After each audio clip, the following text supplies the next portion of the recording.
Hello, I'm Flora McCormick, licensed therapist in the United States who works with children and families, parenting coach of over 15 years, and early childhood mental health consultant, which means I work with preschools to help them to know ways to be able to promote the best possible social emotional development for children. In my work, I have just been seeing such a rise of issues around technology, and that's why we are diving into this topic of the hidden cost of tech as entertainment. Now, first, I want to start by naming if you are already feeling your shoulders tense up when you think about screen time and the battle that happens when a child needs to get off of a screen, or you're just worn down by battles of trying to set limits, or if you're super frustrated as an educator watching kids that seem to have minuscule, if any, attention span because of technology, you are not alone. You're not failing if technology is eking into children's lives more than you would like it to, and there are solutions, friend.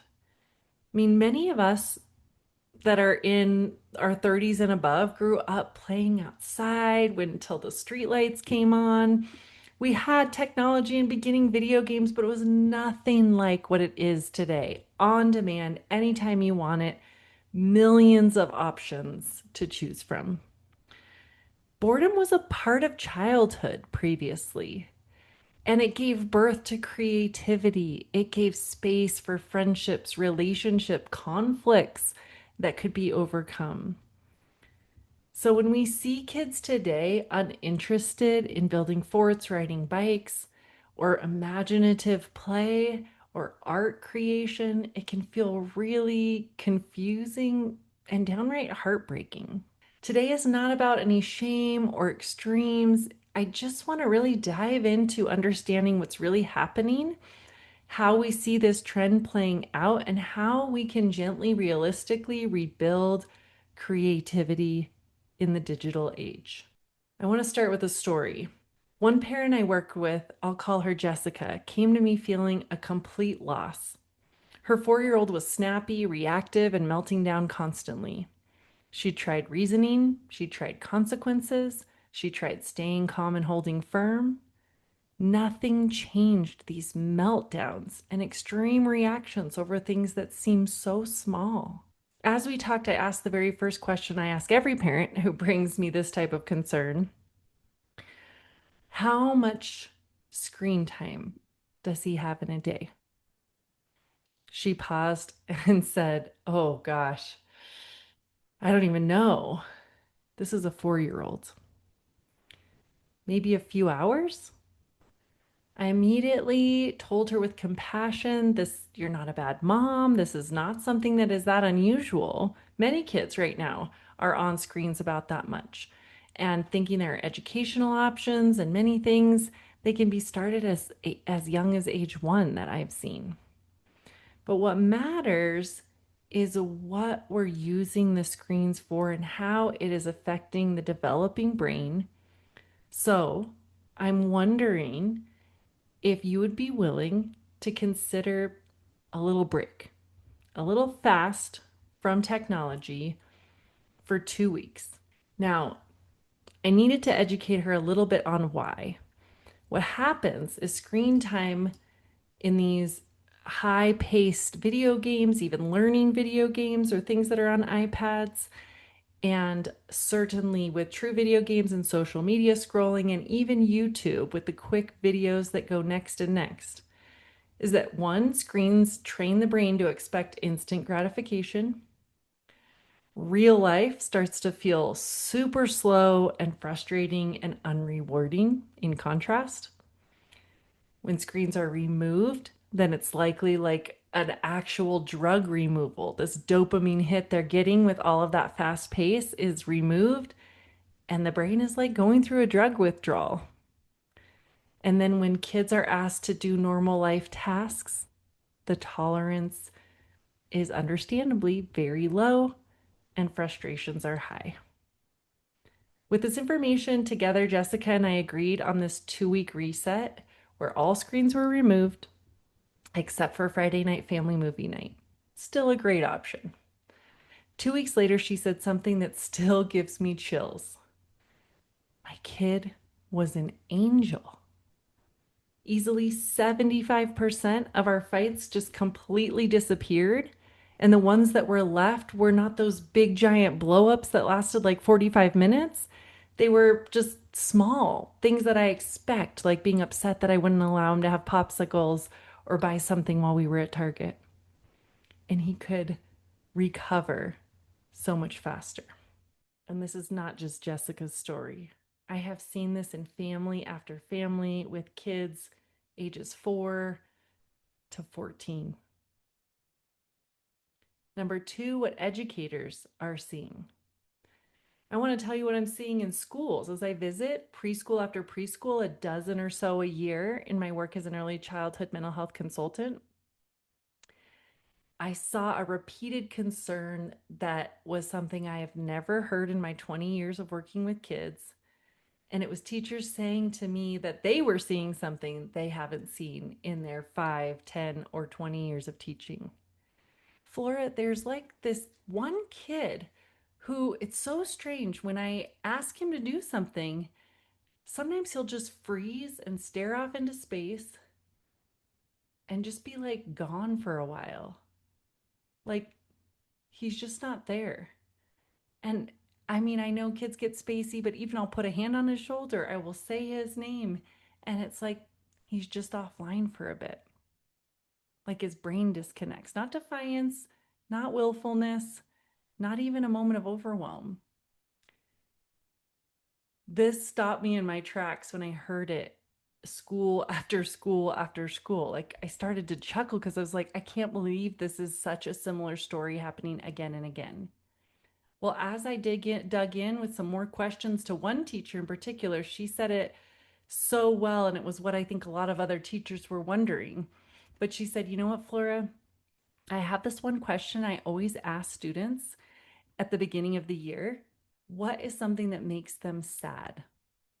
And do you know what almost every single 4-year-old and 5-year-old student said? It was when my mom takes my tablet away. And then when I asked, what makes you happy? All the hands went up. It was when my mom gives me back my tablet. This is becoming a central emotional piece in homes, and it's getting reported at schools, and it's having effects on schools.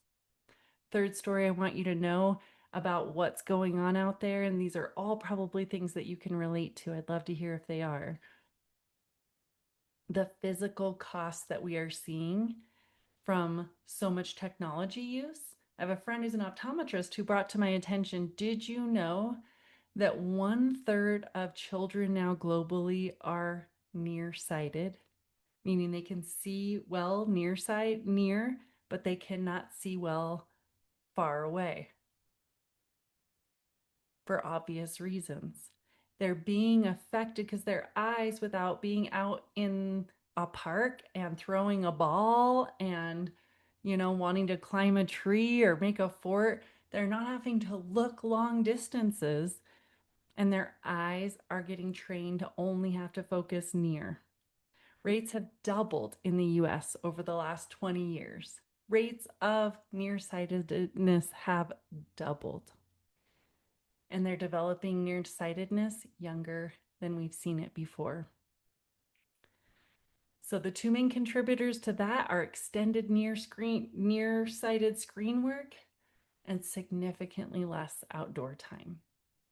Again, I'm telling you all of these things not to scare you, not about fear, but just noticing what's quietly spreading and affecting our children.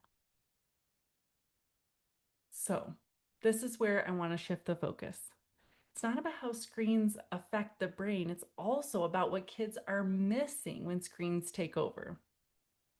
Social psychologist Jonathan Haidt wrote an incredible book that has become so popular over the last few years it's called The Anxious Generation, giving us a lot of facts and statistics about how children have had an increase in depression and anxiety from tech use, especially when it gets into social media, but all aspects, including this removal and absence of outdoor play and adventure.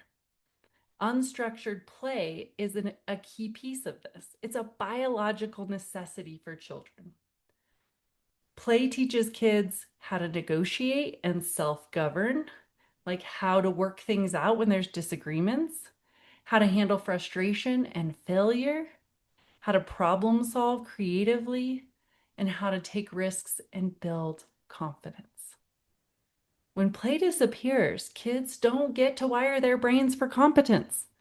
Instead of learning, I can figure this out, they learn, what adult can I go to fix this? We've ended up where adults are always right there next to children, and that tends to be with less free play and outdoor play and unstructured play. Not just classes, not sports, not all the things we sign kids up for and push them to. Unstructured playtime lets them figure things out, develop confidence, solve problems, and grow incredible relational skills through practice. That can't happen while you're staring at a screen. The shift toward phone-based childhoods and screen-based childhoods really came a little bit out of this wanting to avoid the possible dangers of stranger danger. But what it led to was putting kids in a space where there's actually even more danger that has not been recognized. The danger for their brains to be getting wired for the addiction process of immediate gratification and dopamine hits, and the unfortunate risk of them not developing these muscles that they need in terms of social emotional skills. So, three things to stop doing if any of this has crept in or is kind of really giving you an alarm. First, let's stop treating technology as a device to cure boredom. I hear this time and again in my work with families, and I get it. Life is stressful, but I hear, but that's really the only way to get anything done.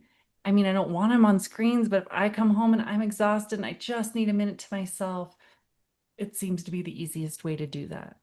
And I hear you, but it's also often this chicken or egg cycle. When I dive in with parents and we think it through, it's like, yes, it's the only thing that makes him happy, but also then he's always upset when we have to turn it off. So there's a battle one way or another. So, friend, I suggest to you, maybe you consider, do I want to keep suffering in circles? Or would I be willing to suffer with a purpose? I love to engage parents and teachers in this.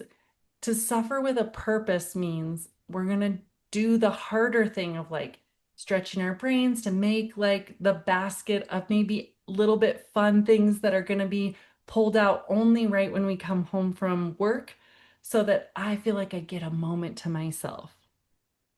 And there can be things that help you. I mean, making homemade Play-Doh and putting on an audiobook are one of my favorite things that I've seen engage kids from 2 to 12 for 30 minutes to maybe even 45 so that they can be on their own, being creative, building, touching, tactile, hearing a story. Um, there are other ways to cure boredom. Also, just allowing them to figure out how to cure their own boredom is an option. Boredom is the doorway to creativity. So let's stop believing that it's our job to keep our kid entertained.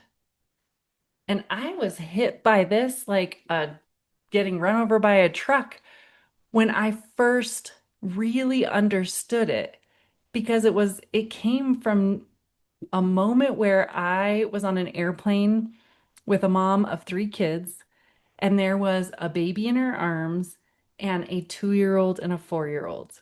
And I was like, oh my gosh, how is this woman going to do this? I was kind of sitting one row back across the aisle so I could really see her. And I noticed she was not getting out a bunch of toys. She didn't get out any screens for the two older ones to look at. She had hardly anything in hand, just one tiny little bag, which I assume had diapers and a water bottle or something like that. And as the plane took off, there was frustration about the kid not wanting to put his seatbelt on and things they had to work through. It's not like these were just like mechanical robot kids. And I just watched how there was not a focus on keeping them entertained on the flight. And do you know what? They got through it. They were not screaming. They did not, like melt into the chair. Like they got through it. They just kind of were able to sit contently and talk to each other. And one of them fell asleep. And like, yeah, because there was boredom. There was a chance for sleep. And when we got off the plane, I complimented the mom. I just said, I'm just so impressed with you. I have to say, I always feel like I need to bring things to keep my child entertained on a plane. And it was so inspiring to watch you do that so well. And it really called me out on that. I mean, I felt like I had some other places in life that I wasn't doing that, but I definitely was on airplanes. So, what might it be for you? Is it been waiting in line at a grocery store, or being at a table at a restaurant, or when family or friends are visiting, or on an airplane where you have thought, okay, I gotta have a plan for how the kid's gonna be entertained? And maybe, like me, you start thinking about how less could be more, how less items and constant entertainment could leave space for more creativity, more boredom, maybe even more sleep. Who knows? When we remove constant stimulation, kids initially might struggle, but then something wonderful happens. They grow, they settle in. We see calm, we see more joy. And third, when we stop treating screens as an entitlement, even if it's called their tablet, parents still get to regulate it.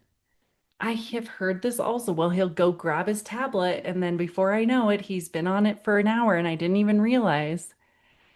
I want to encourage maybe the possibility that there is never a tablet that is named for a child or owned, considered that it's owned by that child. In our family, this has been one of my favorite things that I do think that we have done correctly.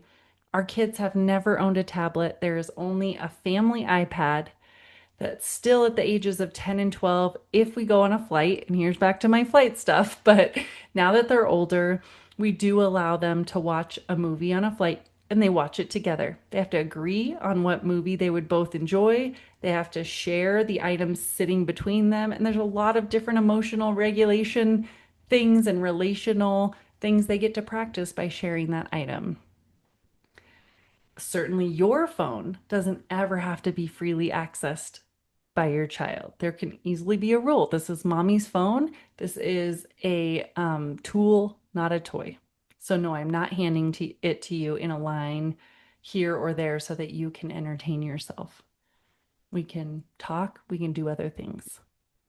And I am going to offer in the content for this workshop a resource that gives you some fun alternatives that do not involve technology to be able to have fun over holidays or in free time or also just on your regular everyday. What are things that you can be doing that do not involve technology but can still involve fun? And the kids, can search through ways of learning how their brain can do stuff that doesn't involve tech. So, three things to start doing instead. First, let's make screen agreements in advance, not in the moment. Let's look for ways that we can agree with our kids that we are having XYZ limits on technology. One of my favorite things is making a grid. We made a grid like this with our son when he was about, I want to say third grade, about agreeing to 3 hours a week of screen time, plus an hour on Saturday and Sunday. But during the week, it was 3 hours total. So he could choose to watch an hour here or an hour there, or split it up into half-hour increments. But he learned how to self-regulate, having less and not just having an unlimited supply or asking whenever he seemed bored. It was more strategically thinking about tech as like a section of his life that he could spend X amount of time on, but that there were other options too. And did he want to spend it here or there? And it got his brain a little more on other options. Screens work best as dessert, not the main course. So clear expectations reduce our power struggles also when we can have agreements that those technology things are going to be earned and after we've done the work things that need to get done, and not something they're entitled to have just to keep them entertained. Second, let's restore more age-appropriate freedoms. Kids crave novelty, independence, risk, fun, excitement. Screens can fill that gap, but freedom can too. More unstructured freedom is so valuable to growing all those aspects we talked about earlier. More independence, problem solving, peer resolutions, and confidence. Third, protect unstructured time in your family values. I once watched my son sit in a chair for 15 minutes, painful, completely bored, thinking, oh, what am I going to do? And I wanted to fix it. I did. Because it's hard to watch. I want to suggest things and, oh, okay, maybe you can just do a little tech time after this. But just refusing to think that that was actually going to be something he couldn't get through, he did get through it. So protect the value that unstructured time is useful and protect it in your schedule. If you're looking at, okay, we could squeeze this in and squeeze that in, and then I'll come right home and then I'll pick them up. And we get frustrated that our kids are not like boom, boom, boom, ready to just like pivot at the drop of a hat to pack everything up and come here and go there and sit here while we're doing this or that. We set ourselves up for more struggle too, and the temptation to get on technology and just hand them a phone. So protect what gives unstructured time in their schedule to be able to play with neighbors, to be able to get out art supplies, to be bored and have that grow into creativity, or to be able to do one of the non-tech games and activities that I'm going to give you and have a list to see how many you can check off in 3 weeks. What I believe will be able to grow with these steps would be creativity and fun and more joy. So in closing, it's not about eliminating technology completely. It's about restoring childhood. When we reduce screens, we don't just see fewer meltdowns. We see more imagination, more cooperation, more confidence, and perhaps more independence and more joy. Thank you for being willing to look at this with me with curiosity and thoughtfulness.